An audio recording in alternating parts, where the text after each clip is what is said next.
being recorded. We are recording, everyone. I know there's 1 minute or 2 minutes, but I'm going to chat with you for a minute, if you don't mind. As of today, Thursday, February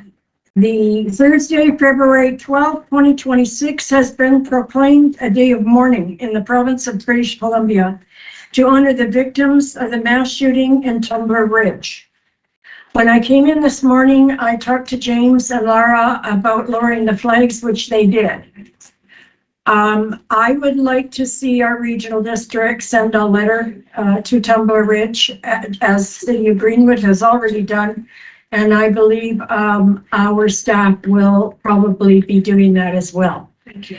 So I tell you this with heavy hearts. We are all sitting here today, and literally we are so fortunate to be who we are, where we are at this point in time. So I wanted to start out with that before anything, before our land acknowledgement or anything, because I think it is super important. Dan? Just for your awareness, I had an opportunity this morning to talk with Fire Chief Dustin Curry from Tumbler Ridge Fire, and just where fire service is coordinated behind him as well, similar support, and he feels comfortable with the support they have today because there's all these resources coming, but really worried about the long haul, which is part of the conversation, right? So I just wanted to share that, like, from the fire service perspective, we're doing what you would expect. Thank you, Dan. I appreciate that, Frank. I think you had your hand up. Yeah, so apparently there's a lot of municipalities and mayors putting on something on their Facebook pages. And I wonder if we could do that with the regional district. Absolutely. Can that be direction to give, please? Andy? Yeah, I just want to say that Everett's posted something on Yes, behalf of the City of Grand Forks. The City of Roslyn has posted something this morning. So we've, municipalities are reaching out, and I agree that I'll be happy to make a motion if need be. The regional district prepares. Okay, do you want to wait till we start the meeting and you can make that motion right off the bat if you don't mind, Andy? Madam Chair, just to let others know, I did speak with Mayor last night. I happen to know the person, and I did send a letter on behalf of Area B this morning. A condolence. Yeah, I'm sure that we all will be doing that. So I will call this meeting to order. Directors and Eric? Yes. I just wanted to add before you get started, Grace, it's a very somber mood here in Victoria. The Premier has headed to Tumbler Ridge today, and tomorrow the speech will be curtailed because of the day of mourning. But I was at the legislature this morning, and very somber mood for sure. It just speaks to the devastation that the communities are feeling over this tragedy in a rural town that could very well have been any one of our constituents. So anyways, I will be continuing on with my meetings at this point, although I have given the options to the ministers if they wish not to do it. But so far, I'm going ahead with the meetings that I have scheduled. So Thank you, Everett. Appreciate that. thank you. Okay, so I'm calling this meeting to order with the land acknowledgement in the spirit of respect, truth, and reconciliation. We honor and thank the Indigenous peoples on whose traditional and unceded lands we operate. Consideration of the agenda, please. Barry and Richard, anyone not in favor of that? Let's go to the minutes. The same thing, please. Thank you. Anyone not in favor of that? Andy, if you will, please. I would like to make a motion that we send our condolences from our board and our staff to the mayor and the citizens of Tumbler Ridge. I'm sorry. Right? Anyone not in favor of that? Okay, let's go forward with the consent agenda. It goes from 5A to 5E. Is there anything you wish to pull out? Pretty simple, this one, compared to what we usually have under here. Motion to receive. Thank you. Seconded by. Anyone not in favor of that? There are no presentations at the request of the board and no delegations today. We do have an applicant that we will let speak when we get to that particular item, and it shouldn't be too long, okay? Alrighty, unfinished business, Selkirk College, Stories to Solutions, Rural Homelessness Project. You can read all that. The staff note here is planning staff have indicated that they are willing to participate in this project. The recommendation is that the RDKB participate in Selkirk College Stories to Solutions Rural Homelessness Project by providing an in-kind donation of staff time. Conversation, please, from any of you. Ellie? I guess how much staff time would be the question. That is a good question. And it doesn't work into the current work plan. True, it doesn't, yeah. Anyone else? Okay, so I would ask you, if you're not in favor of this motion, that we would vote this down and we would have another conversation should you wish to know how much staff time this entails, or you can defer it, whichever you're. Well, maybe defer unless that information is available right now. Okay, so let's vote this motion down if you don't mind, first of all. And then if you don't mind making a motion to defer, please. It's just in the body, it tells us 5 days per year. Or 8 days per year. Right. So I don't know what, Is that too much? Are you thinking that's too much, everybody, or not? I'm of the, we are a public body. Yep. And Selkirk College is one of our partners. They've helped us a lot in terms of studying things. And I think we have an obligation to try to help with the solutions around the homelessness issue. And personally, I think 5 days a year is not a lot to ask. Okay, Andy? I would go back to my question about the current work plan. I would like staff's input into if it fits within the 2026 work plan. I'm all for it. Do you know the answer to that by any chance, Larry? Do you know? Oh, Donna, please. So we have a staff member that would like to participate in the project, and it would be considered part of our operational work that we do as part of our jobs. We participate in other committees in the community. Okay, I'm gonna go to Linda Worley and then you go. I would, pardon me, I would not be in favor of putting this off or turning it down or deferring it. I think that, before Donna had even spoken, I felt that was not an unreasonable ask. It's willing to do it, and she indicated that she was, or that someone is on it. So I would, You're speaking in favor of it, I gather. absolutely. Okay, Bill? Well, yeah, I saw the 5 days per year to 8 days per year, for strategic partner. And I guess my thing is normally when I see something like that and knowing the things that I volunteered to come into, if I said it's only 1 day per year, 1 day per month, this never turned out to be that amount ever, period.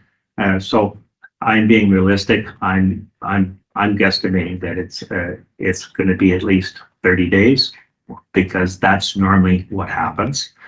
I'm in favor of it. I just think that we're not being truthful by saying it's only going to be 8 days per year. Okay. Richard? We can make it 8 days, or we can make it 8 days. Yes, you have that power. Okay, so what I'm hearing is this is presented as 5 days.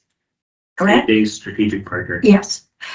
So that's the motion right now as it stands. So I'm going to call for the vote. Is anyone opposed? Sorry, Oops. could the motion be clarified, please? The motion is as written here, that the RDKB participate in Selkirk College's Stories to Solutions Rural Homelessness Project by providing an in-kind staff, and in the fine print, it says 5 days per year. I'll include that in the recommendation and the motion. Because I think that clarifies what I'm hearing here. Am I correct? Okay. So is anyone opposed to this? Hearing none, thank you very much. We'll go on. Committee recommendations to the board, policy and personnel committee.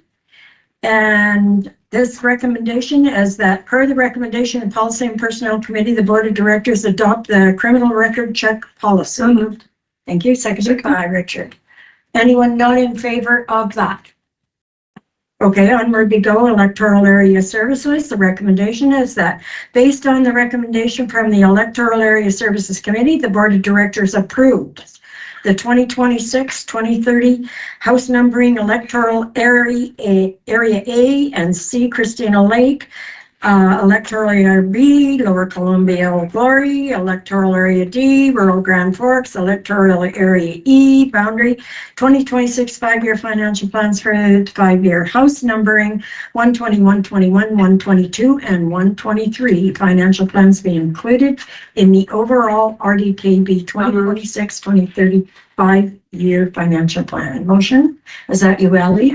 Seconded by. Second. Anyone not in favor of that? Okey dokey, we are going on to 11A, which is the ALC referral, ALR inclusion, Griffin Waite, electoral area D, rural Grand Forks. A recommendation is that the Regional District Board of Directors direct staff to forward Agricultural Land Commission application number 106463 Griffin/Waite in electoral area D, Grand Forks, with the recommendation of support. Director, would you like to speak to this? I would move, Yes. but I'd also comment that this caused a great deal of discussion at our APC, trying to decide the benefit to this family of having things included. We never did come to a very clear answer for ourselves, but felt there was no reason not to support. Okay, thank Lots you. of discussion. It was A seconder for that motion, please. Okay, any further discussion on this? Okay, anyone opposed? Okay, the next one is an ALR exclusion request, key electoral area E, west boundary. And I'm not going to read this recommendation. I'm going to turn it over to the director, Sharon, for a recommendation, should she wish to make one, and then see where that takes us. Thank you, Chair McGregor. So this as well caused a lot of conversation at my APC. I'm surprised that staff has sent forward a report with a recommendation not to support. The ALR exclusion, and I'm reading from the minutes, request should be supported with unanimous and strong support, and that long-term residents, farmers, and ranchers on the APC expressed their opinion that the land in this area should have never been included in the ALR to begin with. If we could call it up on screen, there's a map. Are you able to do that? Just read it. Sharon is reading from the minutes of her APC. So, but in the agenda here, if you click on it, there's a map showing basically that the property has a non-ALR strip going through it. So, in effect, with Mr. Key's request, it would provide more continuity. And I'll just be honest, he's my next door neighbor, right? So he's got an automotive shop right there. It only makes sense if you flip the land and do a swap, it's going to be less invasive into the neighborhood. If he's got to punch a road to expand his business down below, are you able to call that up? Just click on. They're having trouble hooking up. Sorry. With that. Oh, got you. It's narrow at the steep hillsides, and it's going to be more dangerous actually. It's already been developed there, and he's come forward trying to be compliant. And honestly, staff we've had lots of discussions about this and what benefit it is to the RDKB. And there's a couple of things I have to say about that. One is it will increase the tax requisition on that business, because if it's on ALR property, the taxes are next to nothing. So it'll benefit us that way. It's going to benefit that it's going to keep that whole area contained where it's already being developed, and there's driveway. It's just going to be less invasive. Then we're going to have ALR property all along the road. So we're not going to have an ugly development ruining the nice feel of the hobby farms in the neighborhood. And honestly, the prior one is the budget's coming out of the planning department to pay for that inclusion. But this one's being recommended to come out of Service 008, right? And I just want to read you an email that the chair, just shortly, if you would, I won't go into it. There was a lot about Carlene and the Fire Smart program. Rod McLeod is our chair of our APC. I'll skip through all that.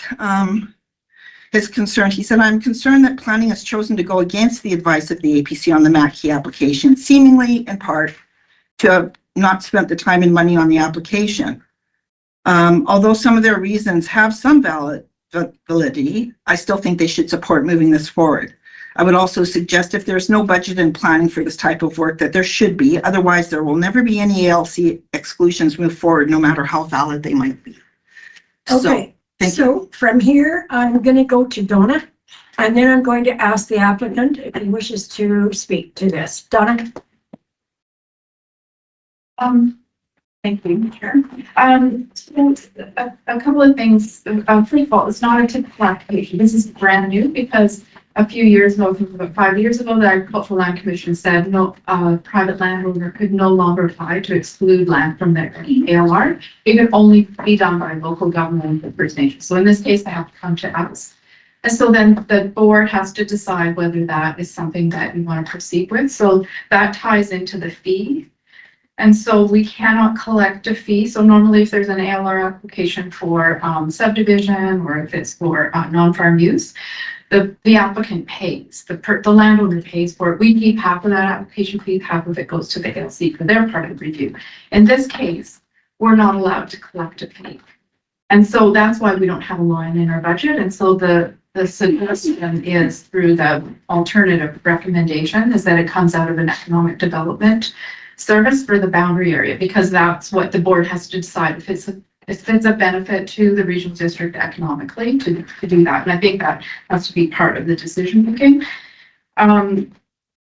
So the objective here is that the business owner, the owner of the property, legitimizes or legalizes the business that's going on there, which is an automotive shop. So there was an accessory building built on that property a number of years ago. It was never intended, or that use was not identified when that building was. So there's the application fee. So it's a $750 fee, not a huge amount. Would have to come out of another budget. And then there's all staff time that would be involved. We have to hold a public hearing. We have to book a venue. Maybe it's one of our facilities. So there'd be low cost, but there'd be staff time to travel and to write reports. The benefits that from a planning perspective are just to that landowner. And they do have an alternative way to legalize this business. They can apply for a non-farm use for that use that's taking place on that property. Is there an alternative? Thank you. Thank you, Donna. Could the applicant come up, please?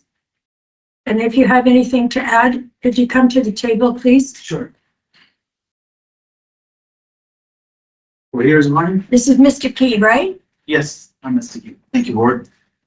In regards to, sorry, my back's towards you. Okay. In regards to the this application and applying for the non-farm use. As I was got involved with this and trying to find as just an average civilian how to go about the legalities of this, it can be rather overwhelming. So I hired a consultant, Mr. Carl Woodler out of Kelowna, and this gentleman that's what he does. He helps ordinary people like myself to go through this application process. He had apparently worked for ALC in the past. He's retired now, and he knows how to help them. And so when I consulted him about this, he specifically said the non-farm use is a dead end road. You will never get it. It's just not happening at all. And so he said the only plan forward is to apply what he suggested is a swap, where ALC does not lose any square footage, but I will take a portion of my land that is not in ALR, then I will swap it. Now I understand that there's no such thing as a swap or ALC. First, we have to apply for exclusion, and then after the exclusion, then apply for an inclusion, and that gets done in that way. But that's one of the reasons, I know it was mentioned to me multiple times, that you can apply for non-farm use. But according to Mr. Carl Whittler, that is a thing where you go forward with, you pay the fees, you wait a large amount of time, and then the answer will always be no. And so in order, that's why I'm based on his recommendation, I'm going this route. And I'll be glad to answer any questions you might have. Any questions from any of the directors? Question for staff, if I may. Yeah. Because it's the discussion around non-farm use, is that the experience of staff that, yeah, I wouldn't say necessarily. I don't have that in my back pocket, the number of applications that we've received in the last while, but we have definitely seen approval. Right. Okay, thank you very much. I appreciate that. Yes. Supplemental, if I may. Yes, I didn't read the motion, I will. that I meant from the, not the motion on this agenda, but the one on the APC minutes, Okay. where they had, that one application, for the inclusion and exclusion be presented together, recognizing the exclusion will increase tax revenue on this property. If we could just show the map, it tells a big story. I'll just be another moment. If you scroll down to the very last page of this. The very last one. In his letter, even keep going. It's at the bottom of his letter. The map there. So his parcel is 1810, which there's a straight right at the top. It cuts down, much like the shape of Nevada, and then straight up. And you can see where he wants to do the land swap is in red. The blue outline is where his building is now. And down at the bottom, it's out of the ALR too. So by doing this, it's going to provide more continuity to ALR property. It makes no sense to have that little clipped piece down below there. And like I said, that road between where it says Goff Road on the two places, it's extremely narrow and steep. And we had a long discussion at the APC. He has 3 boys. One's 13. They're starting to work in the shop with him. I gave him our tire distributor. He wants to put in a tire rack. I know I'm going on and on, but he is going to expand, and he will punch a road in through there and expand his business and still have the one up above. So it only makes sense to put this application through, in my opinion, and I just look for any comments from anyone. Thank you, Chair. Keeping in mind, there's no zoning here. And also just to clarify, if the application does go forward, that doesn't mean it's going to be approved. That's exactly right. It's the work involved in putting it forward that planning is talking about. Comments? So Director Sharon is speaking against this recommendation, just to be clear, okay? So the recommendation that the Regional District of Kootenay Boundary Board of Directors direct staff to not proceed with the ALR exclusion request from McKee for 1810 Road and Electoral Area E West boundary. That is the recommendation. So if Sharon is speaking against the recommendation, does anyone else want to speak against the recommendation or for the recommendation? So if you're understanding where Sharon's going, right, you would vote against this. She just makes a motion. Well, question on the motion, if we vote against it, what's the alternate that we are? Then Sharon would make the next motion to proceed. Just to clarify, there is no motion on the table right now. I just read the recommendation. But Sharon can choose to make her own recommendation, She right? can, and I just explained how we were going to do that, Director Grady. Well, on process, just to clarify, we don't need to go with this recommendation. She can move her own. Bingo. If you'll just listen again, I explained that Sharon was speaking against the motion. Got it. If you're in favor of Sharon, So she made a motion. she did not make a motion. The recommendation is that the Regional District of Kootenay Boundary Board of Directors direct staff not to proceed. Sharon's speaking against the motion. There is no motion on the floor. She's speaking against the recommendation. Yeah. Okay, so I'm asking the rest of you, do you want to speak against the motion or for the motion before we create a motion? Okay. Quick question.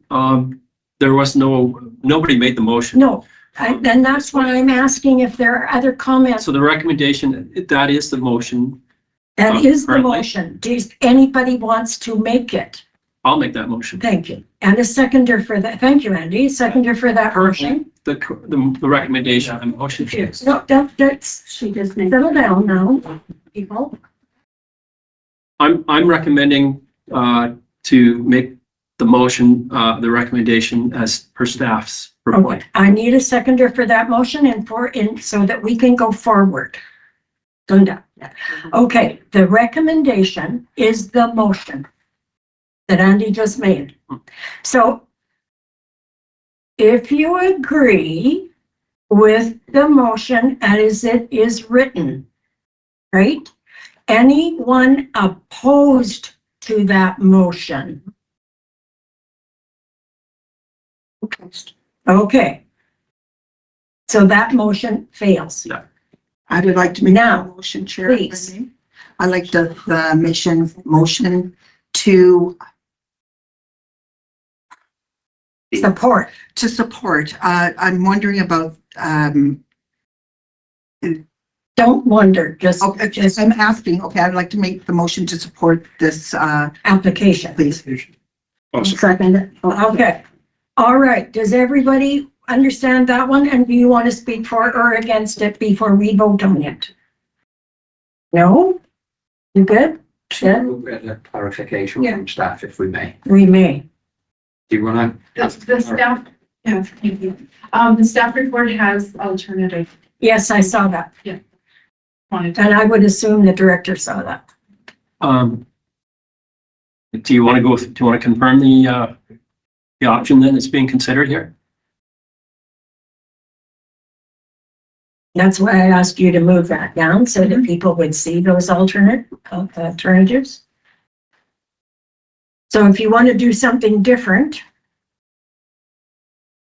then the motion that Sharon made, she'd have an opportunity to change that, providing it doesn't change the intent. Mhm. Thank you. Through the chair, for the board's consideration, considering alternate 1, 008 budget is boundary economic development, of which some of you here would not be immersed into the details. That budget does have some contingency capacity to support. It's currently not included. We would want that direction. But that budget does have some capacity to support things like this that we would want to put in the budget. So it is a viable option, and hence why Donna have put this in the report, because the capacity is there if we wish. And Sharon can add that to her motion if she wishes. I'll leave it as it stands with alternative 1 that direct staff to prepare the LR exclusion in that budget. But I would like to talk, just a quick question to the chair of policy and personnel, that I think this needs to move forward. Don't talk about that there. Okay, In the weeds. all right. Okay, does everyone understand where we're going here? Okay, so it's a motion to support with alternate 1. Okay? And it's been motioned and seconded. And I call the question. Anyone not in favor of that? Okay, we're good. Mr. Key, thank you very much for being here. Thanks, Matt.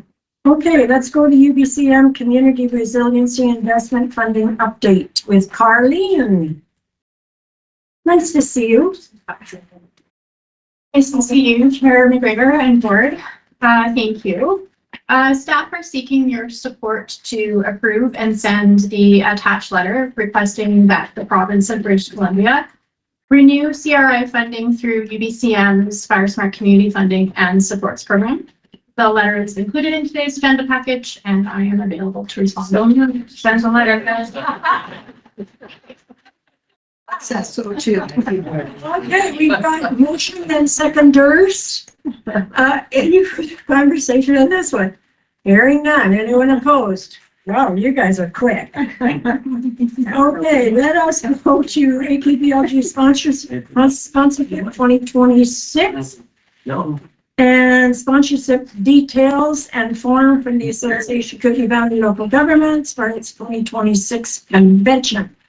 Staff note, this year's convention will be held in Trail, as most of you know. In 2025, the RDKB was a diamond sponsor of $9,000.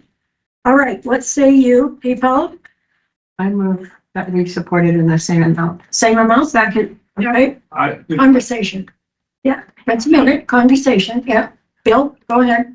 Well, I think it's, in the city of Trail, it's bringing people into the Kootenai boundary area, and regardless of whether Grand Forks was hosting it or Trail supporting that, I think we should be a little bit higher than the normal. I thought that was the top. Is that not the top? I don't see 9,000. Yeah, That's it.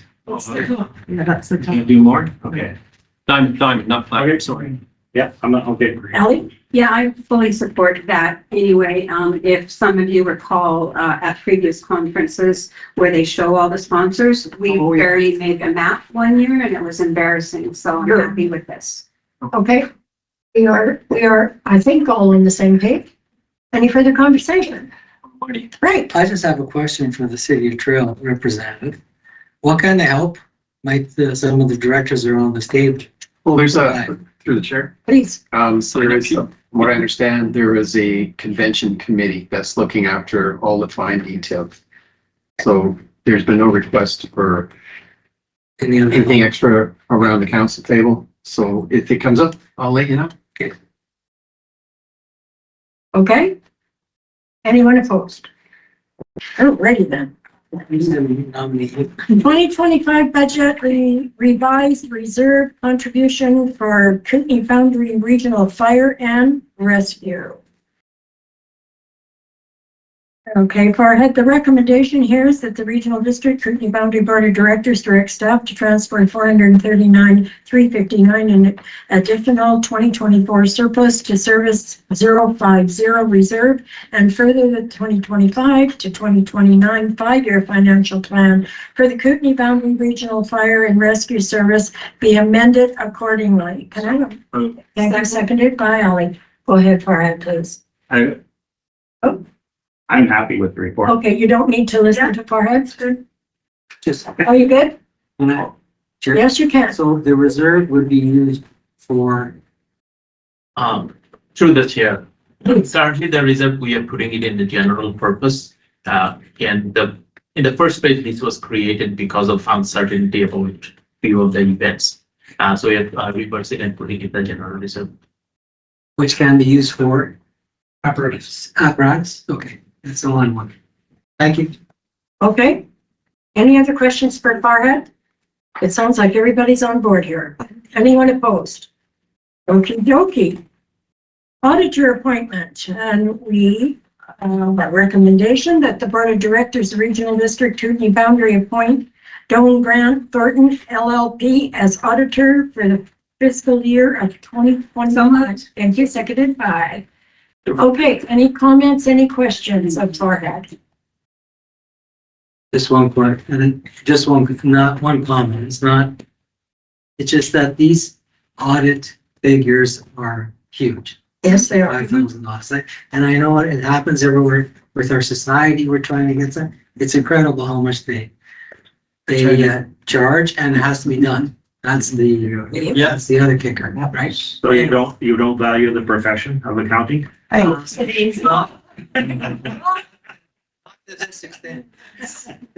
Alrighty then, on that note, all right. To the chair, just want to pass a observation from the community. City of Roseland actually went for an RFP. Yeah. In the first round, they didn't get any valid response. So it's at this point, actually, we're happy that we have an audit. For sure. Okay, so it sounds. We do have an auditor now. Everybody's on the same page, right? Anyone opposed? Okie dokie. Let's talk about grant and aid. Anyone want to pull anything out and talk? Motion to approve as presented. Okay. I wanted to say something here, if I may. Did you want to second it first? Second, Yep, go ahead. and a comment, Boundary Youth Soccer, they're gonna put an RDKB logo on their jerseys. Woo! Thank you. Okay, we got a motion and a second. Anyone opposed? Okay, let's go on to files. Chair, sorry, Yeah, I do have one question. you can question away. On the JL Crow Secondary School application, it didn't say what it was gonna be used for. Or did I miss For something? me, Yeah. it does say Area A Fallen Fighters Memorial Award. It's a scholarship. Okay. I thought I'd go down. Linda and I do it every year. Every year. Yeah. I missed that. That's a good thing. Thank you. And I noticed that mine didn't make it in here, so I Okay. guess it'll go in the next. It'll go on the next one. Yeah. Okay, everybody. Bylaws. 1929, 2025, 2029 5-year financial plan amendment bylaw. And this recommendation, we have two of them, that the RDKB Board of Directors read Regional District of Kootenai Boundary Financial Plan Amendment Bylaw 1929, 2026, a first, second, and third time. Great. Anyone opposed? Second motion here is that the RDKB Board of Directors adopt Regional District Kootenai Boundary Financial Plan Amendment Bylaw 1929, 2026. Further, that the chair and the corporate officer be directed to sign the bylaw. Motion. Thank you. Seconded. Sure. Anyone not in favor of that? Okay. Late items, none? Unless anybody has one. Concerns, Richard? Okay. Discussion of items for future meeting. And questions from the public? And if not, please, I won't need a motion to go into 75. Anyone not in favor of that? Okey dokey. Anyone that should be here? Yeah. Have to not speak. Do you give us just one moment? I can give you a to moment. People and get out Yeah. HR. I can do that. And then. I let no HR know. I let them know when we. Oh, yeah. Meeting. Yeah, because they're just gonna go round up HR. You want to start bumping people off? I will.